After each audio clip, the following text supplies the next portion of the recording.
ദാ എൻ്റെ കയ്യിരിക്കുന്ന ഈ 2 ഐറ്റം മാത്രം മതി. നമ്മുടെ മുഖത്തുള്ള കുരുപ്പുകളും പാടുകളെല്ലാം മാറി നമ്മുടെ മുഖം നല്ല ക്ലീൻ ആവും. ഇത് എന്താണെന്ന് വെച്ചാൽ ആര്യവേപ്പുണ്ട്, നമ്മുടെ വേപ്പിലയും ഇത് നമ്മൾ ഇവിടുന്ന് പിച്ചിയ മഞ്ഞൾ, പച്ചമഞ്ഞൾ.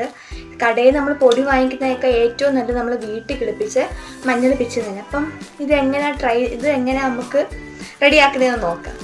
ഞാൻ മഞ്ഞൾ നല്ലപോലെ തൊലി കളഞ്ഞ് ചെത്തി നല്ല ഇതാക്കി എടുത്തിട്ടുണ്ട്. ഇനി നമുക്കിത് മിക്സിയുടെ ജാറിനകത്തോട്ട് ഇട്ട് കൊടുക്കാം. കുറച്ച് തോന ഉണ്ടെങ്കിലും ഇത് നമ്മുടെ വേപ്പില അത് നന്നായിട്ട് കഴുകിയെടുത്താണ്. കുറച്ച് തോന ഉണ്ടെങ്കിലും കുഴപ്പമില്ല, ഇത് നമുക്ക് ഫ്രിഡ്ജിൽ സൂക്ഷിക്കാൻ നല്ലതാണ്. അപ്പോൾ എന്ന് ഡെയിലി നമുക്ക് ഫേസിൽ തേക്കുന്ന ഏറ്റവും നല്ലതാണ്. പിന്നെ ഒരു ദിവസം തേച്ച് നമ്മൾ നമുക്ക് റിസൾട്ട് കിട്ടത്തില്ല, ദിവസവും തേക്കുന്ന അനുസരിച്ച് റിസൾട്ട് കിട്ടും. അപ്പോൾ ഇത് നമുക്ക് ആവശ്യത്തിന് ഇട്ട് കൊടുത്തതിന് ശേഷം മഞ്ഞളിൻ്റെ ക്വാണ്ടിറ്റി അനുസരിച്ച് മതി. എന്നിട്ട് നമുക്കിത് ഒന്ന് ജാറിനകത്ത് വെച്ച് നല്ലപോലെ ഒന്ന് അരച്ചിട്ട് വരാം. അങ്ങനെ നമ്മൾ നല്ലപോലെ അരച്ചെടുത്തിട്ടുണ്ട്. പിന്നെ അരയ്ക്കുമ്പോൾ അതിൻ്റെ ആവശ്യമായിട്ട് കുറച്ച് വെള്ളമൂടെ ആഡ് ചെയ്ത് നമ്മൾ അരയ്ക്കണം.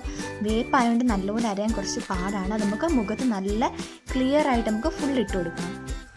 പിന്നെ ഇത് മുഖത്തിടുമ്പോൾ ശ്രദ്ധിക്കേണ്ട മെയിനായിട്ടൊരു കാര്യം, ഇത് നമ്മൾ മെയിനായിട്ട് ചേർത്തേക്കുന്ന പച്ചമഞ്ഞളുണ്ട്. നമ്മൾ കണ്ണിൻ്റെ ഈ സൈഡ് റൗണ്ടിന് ഇത് ഒരിക്കലും യൂസ് ആക്കരുത്. അപ്പോൾ ഇത് നല്ലപോലെ ഉണങ്ങിയ ശേഷം നല്ലതായിട്ട് വാഷ് ചെയ്ത് കളയുക. പെട്ടെന്നൊന്നും റിസൾട്ട് കിട്ടൂല. ഒരു 1 വീക്കിനുള്ളിൽ നല്ല റിസൾട്ട് ഉറപ്പായിട്ട് കിട്ടുന്നതാണ്.